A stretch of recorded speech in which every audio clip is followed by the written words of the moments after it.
চন্দ্রকোনার ভগবন্তপুর গ্রাম পঞ্চায়েতের হুড়হুড়িয়া জঙ্গলে প্রবেশ করলো 25টি হাতির একটি দল। সেই ছবি আপনাদেরকে দেখাচ্ছে এই মুহূর্তে। দেখুন, 25টি হাতির একটি দল প্রবেশ করলো হুড়হুড়িয়া জঙ্গলে। আর আজ সকালেরই ছবি, গড়বেতা সন্দীপুর থেকে এই হাতির দলটি প্রবেশ করে। সুকান্ত এই মুহূর্তে আমাদের সঙ্গে রয়েছেন। সুকান্ত, যেভাবে হাতির দল এভাবে ঢুকে পড়েছে তাতে আলু ও ধানে ক্ষতির আশঙ্কায় রয়েছেন চাষিরা।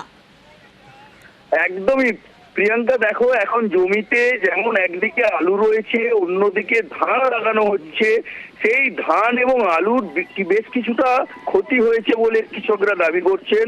আজকে এই গড়বেতার যে পানিকোটর জঙ্গল থেকে প্রায় 25টি হাতির দল তারা ভগবন্তপুরের হুড়হুড়িয়ার জঙ্গলে প্রবেশ করেছে এবং এলাকাবাসী তার জন্য আতঙ্কিত রয়েছেন।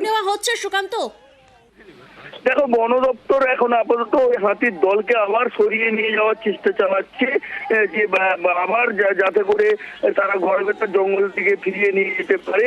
এবং এলাকার মানুষও চাইছেন যে এই হাতির দল থেকে পুরোপুরি তাদের এলাকা থেকে সরিয়ে নিয়ে গেলে তাদের বড় যে ক্ষতি, ফসলের ক্ষতি, সেই ক্ষতির হাত থেকে তারা রক্ষা পাবে। প্রিয়াঙ্কা।